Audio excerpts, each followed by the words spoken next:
Hello. Okay, cool, perfect. Where are we? Alright, cool. Bismillah. My throat's been really weird the past few days, but I'm not ill, so I don't know. Anyway, Assalamu alaikum. Welcome to another episode of the Trap Shake podcast. As always, this episode is sponsored by Human Appeal.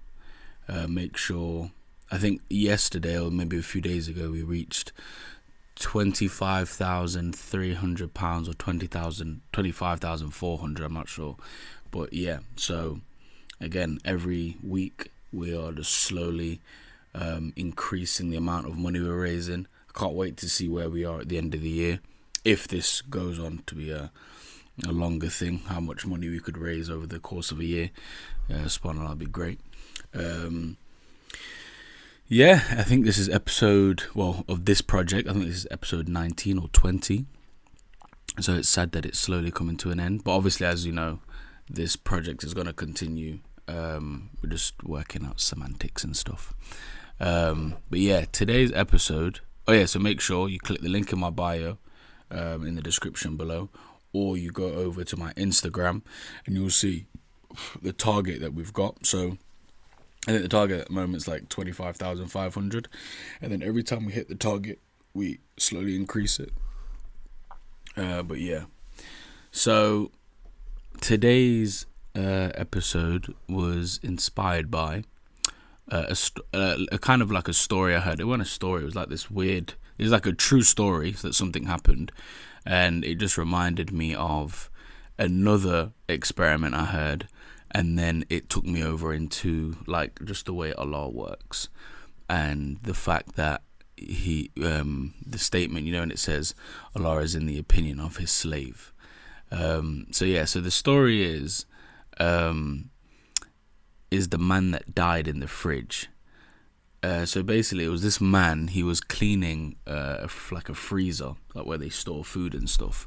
But like the really cold ones, not like the ones that you get at like Pizza Hut. I say that because I used to work at Pizza Hut when I was like 17. No. I think about 15. I used to work at Pizza Hut and I used to go in the free. Anyway, besides the point. But yeah, and he was cleaning the freezer, and as he was cleaning the freezer, the door closed. And obviously, with those freezers, you can't open them from the inside. You can only open them from the outside. So he started to panic. He was like, oh my God, like, how am I going to get out? Am I going to freeze to death? All of these things were running through his mind as, again, he's locked in the freezer. And he keeps telling himself, oh, I'm getting colder. I can feel my arteries starting to freeze up. I can feel my bones starting to freeze up. Anyway, long story short, when the ambulance or whoever arrived, I'm not sure who arrived. Was it surely it would be the ambulance. But yeah, as the ambulance arrived, they opened the fridge, and he did actually freeze to death. All the signs of freezing were there, in terms of his internal state. Internal state meaning like his internal organs, not like his spirituality. Oh, deep. There's a deep metaphor there, though. But anyway, but yeah, when they came in, they said, "How did he freeze to death?" And they were like, meaning like, well, he was stuck in a freezer, obviously. But then as they did it, they realized they checked the the thermostat. Thermometer is what you put in your mouth, isn't it? Yeah, thermostat. They checked the thermostat, and they actually said it would have been impossible for him to die. And they said, why? He said, because the fridge is turned off. They said it was literally room temperature in there. Now, as I read it, apparently it was a real. What I read it from, they were going on as if it was real or not. The message or the lesson we can take from it stays the same. It's basically the fact of like, everyone's heard the famous statement, thoughts become actions, actions become habit becomes character, and character becomes fate. But it all starts at the level of the thoughts. Now, we could argue that God controls the thoughts, which I do believe, like sends inspiration to you. Again, that's tying it all back to the oneness of Allah. But again, at the same time, it all starts at the thoughts. How we think of something is how we react to something, and how we perceive something, and what the thing. I remember I think I made another episode talking about good and bad. It's like depending on how you read into a situation is usually how you're gonna act towards it. Like if someone, every time they had a bad something negative happen in their life, they treated it as like another lesson. These people would be in a much more advantageous position later on down their life, based on the optimism that they had. And again, we could say the optimism is also, it ties in with Allah. Allah always says, I think it's in a hadith where he says, I am in the opinion of my slave. And Allah is always encouraging us to have husn al-dhan of other people, and also husn al-dhan of him. And I think he does this because when you have husn al-dhan, which means having a good opinion in all situations, i.e. whether it be interacting with someone else, whether it be something negative has happened in your life from Allah, but if you have a good opinion of Allah, suddenly the thing that's may have presented itself to you as a negative situation, suddenly you're thinking in your mind, yeah, but I know Allah loves me, and I know Allah wouldn't do something just to spite me for no reason. Like, he's not a malicious Lord. Once you have that opinion in your head, you have a good opinion of Allah. Now when things come from you from an external source, things that you know are from Allah, meaning like it was not based on your own like you didn't make this thing happen to yourself. It was just one of those things, like, again, a family member dying, or these external things, you losing your job, and it wasn't your fault.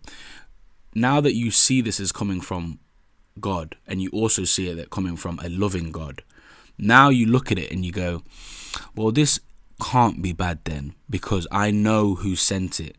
On a deeper level, well, not on a deeper level, but on another way. Like, imagine if you know your mum loved you, or a friend that wanted good for you, or your dad that wanted good for you, and they sent you something, and you know your dad's nature, you know your mum's nature, and you're thinking, when they give you this thing, it's like, well, I know they wouldn't give me this unless it was to help me. Even if, like, let's say it was medicine, and medicine tastes bad, I know if my mum's giving me this, my mum used to give me this medicine, and it tasted like banana, and if you know me, anything banana flavored, as soon as I'll eat it, I'll be sick. Not a banana though, I like bananas. Pause.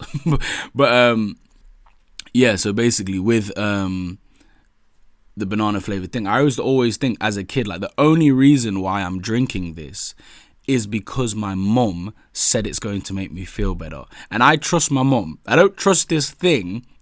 I don't trust this thing, this vile tasting medicine. I do not trust this thing, but I trust the person giving it to me. And because the medicine was given to me by my mum, I used to always say, this has to be good for me, because I know my mum loves me. No matter how bad this medicine tastes, I know my mum loves me, and if my mum is giving it to me, that means in this medicine that tastes bad, looks bad, feels bad, when it goes down your throat, it feels bad. It's like, I know it's good for me. Therefore, it's the same with Allah.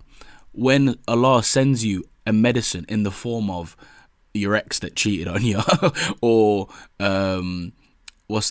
your coach that cut you from the team and kicked you out the team, or the teacher, all these different life lessons that again, they look horrible, they taste horrible, they feel horrible. You know that they came from Allah. But this Allah loves you more than your mother, so you know that within this, something good is within it. And I think what's the other statement? I always forget this one. This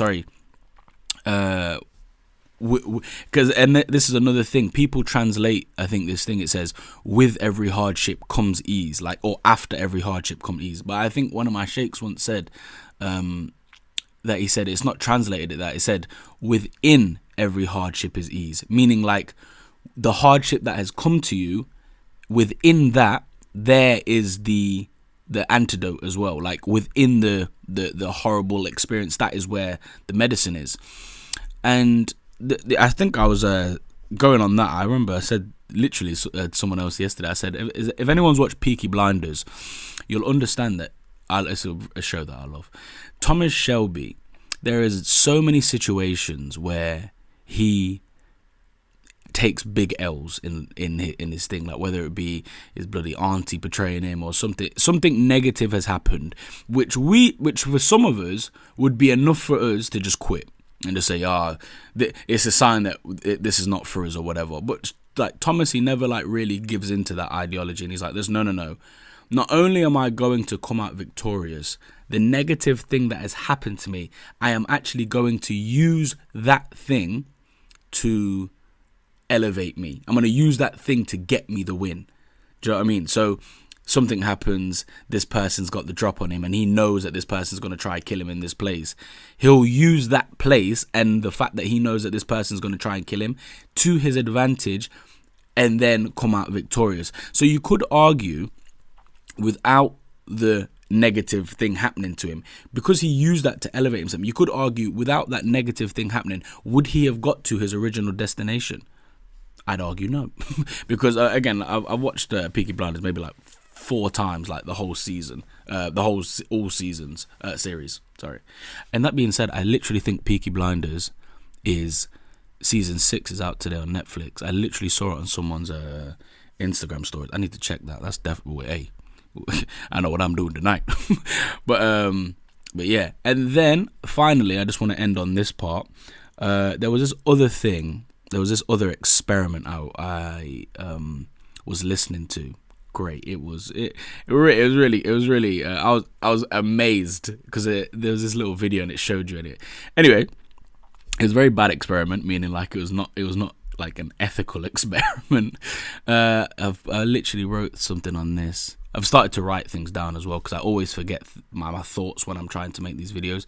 So again, I wanted it to be a bit more free flowing, but a little bit more structured. But yeah, so it was called the Rat Experiment, and it was in 1950 by a man called Kurt Richer. Yeah. And basically, he was talking about the fact that hope and optimism is, these two things can push our bodies beyond human capabilities, or the human potential, or what we believe the human potential to be.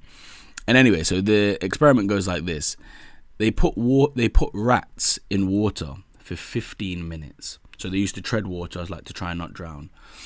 And every time, so like I think at the 15-minute mark, they used to put rats into water, and at 15 minutes of them treading water trying to stay alive, they'd start to drown.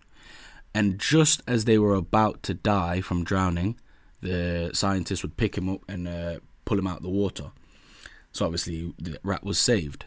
And then they repeated this experiment a few more times. And then on I can't remember what number it was, but then they put the rat in the water, and the rat tread water, I think it was for 15 hours, because the rat has been trained to think, oh, every time I drown, like there is a hand that comes to save me. Therefore, like he's the rat's treading water for that long because he's literally waiting for the hand to come and save him. So in order, like, again, at the beginning he thought 15 minutes was his max, it was his limit. But because he had the belief of hope and optimism, he is now treading water for 15 hours. Now, again, there's the argument, oh, we're not rats and blah, blah, blah. But the principles do remain the same. I've even thought it within my own life and seen it within my own life. When you have the thought, and the same thing that applies to us, like I just said earlier, is when you have that husn or dhan, that good opinion that Allah's hand will come and save you, will take you out of the darkness that you're in and raise you. It allows you to have a much more resilience, much more resilience, and much more, what's the word? Not capability. Well, it is capabilities. There's another word I'm looking for, but I can't think of it. Much more capability to endure longer. Maybe you thought that you could only go through this hardship for a day or two, but now that you've got the husn or dhan in your head, this Allah that loves me more than my own mother. I know the aid will come again. So, and it will allow you to go beyond what you thought possible. You can now push your limits further than what you thought. But anyway, that was the thought of today. I was having it recently over the past 2 days. So that was the thought I had. It was I'm glad I did it like this. I feel like this episode was a lot more like cohesive, like a bit more tied. Yes, I'm very pleased with that. It's the first time I've tried this. But yeah, so 100%. The next episode will be in 2 days on Tuesday. I think it's Sunday today. Yeah, Sunday today. Tuesday will be the next episode.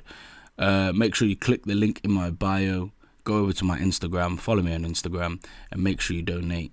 Again, a big shout out to Human Appeal for making this all possible. If you've benefited from the knowledge, make sure that you give a lot of that credit to Human Appeal, because without Human Appeal, we probably wouldn't have been doing it for this long. You know me, I always quit things and blah blah blah. But anyway, they made this possible. I give a big shout out to Human Appeal. Anyway, I will see you on Tuesday's episode. Assalamu alaikum. Peace.